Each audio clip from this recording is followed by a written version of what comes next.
आज की जो वीडियो है वो है यूनिट 10th पार्ट 9th। इसमें जो टॉपिक है वो है फोर्थ पॉइंट है विलेयता। कल हमने वीडियो में पार्ट में कंप्लीट किया था, पार्ट जो 8th है वीडियो का उसमें कंप्लीट किया था। फर्स्ट पॉइंट था, हेडिंग थी इसमें एल्किल हैलाइड के भौतिक गुण, जिसमें फर्स्ट पॉइंट था यह रंगहीन पदार्थ होते हैं, यानी एल्किल हैलाइड क्या होते हैं, रंगहीन होते हैं। सेकंड पॉइंट था इनकी भौतिक अवस्था। थर्ड पॉइंट था क्वथनांक। अब इसमें हम फोर्थ पॉइंट पढ़ेंगे विलेयता।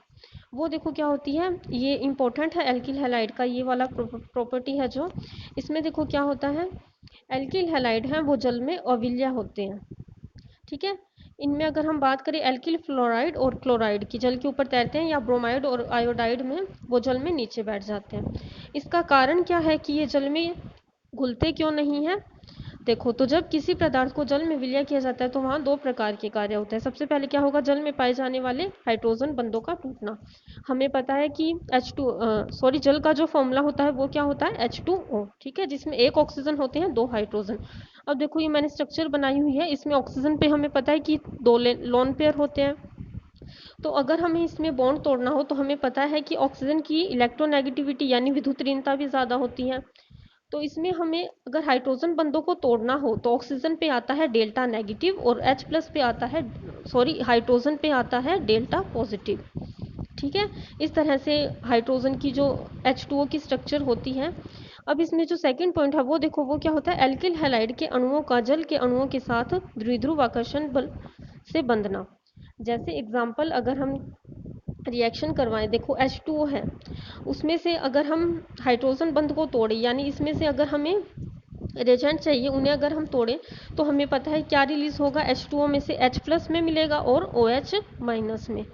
अब अगर हम इसकी रिएक्शन करवाएं एल्किल हैलाइड के साथ, एग्जाम्पल में देखो मैंने यहाँ लिया है RCl, ठीक है। R का मतलब कोई भी मैथिल समूह हो सकता है, और मैंने हेलोजन लिया है इधर क्लोराइड। तो हमें पता है कि इसमें इलेक्ट्रोनेगेटिविटी क्लोरीन की ज़्यादा होगी, तो क्लोरीन पे आएगा डेल्टा नेगेटिव और एल्किल ग्रुप पे आता है डेल्टा पॉजिटिव। अब अगर हम इसमें इन दोनों को अगर जोड़ें, यानी हमें जोड़ना है H प्लस OH माइनस को और R प्लस Cl माइनस को, तो देखो H पर पॉजिटिव है, ठीक है, वो जुड़ेगा क्लोरीन के साथ, तो हमें क्या मिलेगा HCl, और OH पे नेगेटिव है वो जुड़ेगा एल्किल ग्रुप के साथ, यानी जो प्रोडक्ट बनेगा वो बनेगा ROH अल्कोहल। तो इसमें हमें जो पॉइंट्स लिखे हुए हैं ये बताने की कोशिश कर रहा है कि इसमें जो HOH है उनमें हाइड्रोजन बॉन्ड होगा वो स्ट्रांगली आपस में बंधे होंगे, तो जो उनकी स्ट्रेंथ होगी वो अल्कोहल या ROH से ज़्यादा होगी। इस तरह से ये इजीली नहीं टूट पाएंगे। यही कारण होता है कि जो एल्किल हैलाइड होते हैं वो जल में अविल्य होते हैं।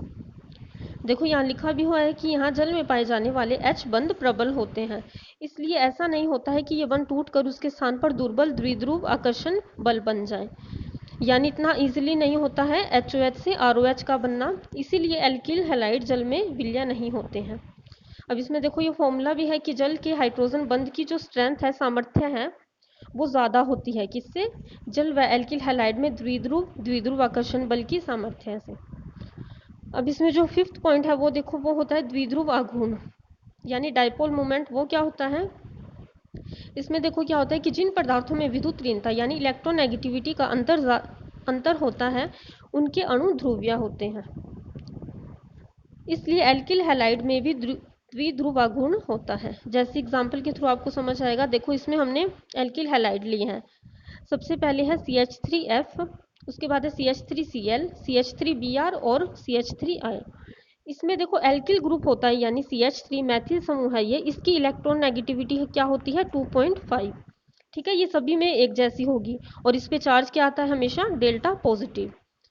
अगर हम हेलोजन की बात करें तो हेलोजन की सबसे ज़्यादा जिसकी इलेक्ट्रॉन नेगेटिविटी होती है वो होता है फ्लोरीन, ठीक है। उसकी इलेक्ट्रॉन नेगेटिविटी कितनी होती है 4.0।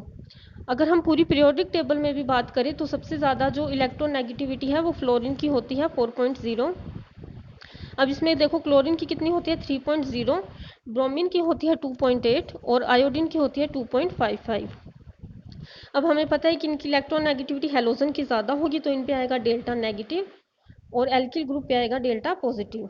अब देखो जो इनमें पाए जाने वाले द्विध्रुव आघूर्ण का क्रम है वो निम्न होता है, यानी इसमें CH3Cl की सबसे ज्यादा होगा डाइपोल मोमेंट, उसके बाद होगा CH3F का, उससे कम होगा CH3Br का, और सबसे कम होगा CH3I का। अब देखो हमने जो फर्स्ट में जो पॉइंट लिखे हैं उनके हिसाब से तो सबसे ज्यादा जो डाइपोल मोमेंट है वो किस में होना चाहिए, CH3F में ज्यादा होना चाहिए, क्योंकि उनकी जो विद्युत ऋणता का अंतर है, विद्युत ऋणता का हम अंतर कैसे निकालते हैं, देखो फ्लोरीन की विद्युत ऋणता कितनी है 4.0 और एल्किल की कितनी है 2.5। अगर हम इसमें से 4.0 में से 2.5 माइनस कर दे तो वो होगा इनकी विद्युत ऋणता का अंतर। देखो क्योंकि फ्लोरीन की सबसे ज्यादा है तो विद्युत ऋणता का अंतर भी इसका सबसे ज्यादा आता है, तो इसमें जो द्विध्रुव आघूर्ण है वो भी इसका सबसे ज्यादा होना चाहिए, पर ऐसा नहीं होता है। इसका कारण क्या है, इसका कारण हम पता लगाते हैं इसके सूत्र से। द्विध्रुव आघूर्ण का जो डाइपोल मोमेंट का सूत्र होता है वो देखो वो क्या होता है, वो होता है mu is equal to q into में डी, जिसमें म्यू क्या होता है द्विध्रुव आघूर्ण यानी डाइपोल मोमेंट, क्यू क्या होता है चार्ज आवेश, डी क्या होता है डिस्टेंस यानी दोनों के मध्य की दूरी, और जो द्विध्रुव आघूर्ण की यूनिट होती है वो क्या होती है डी बाई, जिसे हम डी से रिप्रेजेंट करते हैं। अब देखो इसमें लिखा हुआ है कि CH3F में आवेश का मान सबसे अधिक होता है, इसलिए उसका द्विध्रुव आघूर्ण भी सबसे अधिक होना चाहिए था, लेकिन फ्लोरीन का आकार छोटा होने के कारण उसके बंध छोटे होते हैं। हमें पता है कि अगर हम पीरियोडिक टेबल में अगर हम ऊपर से नीचे जाते हैं तो हमें पता है कि साइज बड़ा होता है। अब अगर हम हेलोजन की बात करें तो हेलोजन का क्रम किस प्रकार से होता है, सबसे पहले आता है फ्लोरीन, फिर आता है क्लोरीन, फिर आता है ब्रोमीन, उसके बाद आयोडीन।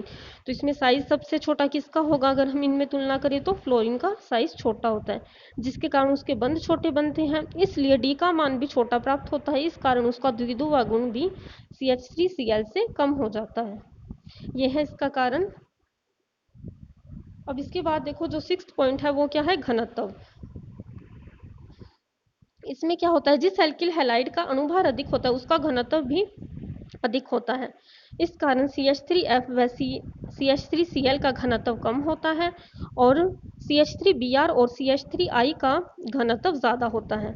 यानी ये इनडायरेक्टली अगर हम बात करें तो जस्ट डाइपोल मोमेंट का अपोजिट होगा इसमें, यानी इसमें क्या होगा CH3I है, ठीक है, इसका जो घनत्व है वो सबसे ज़्यादा होगा।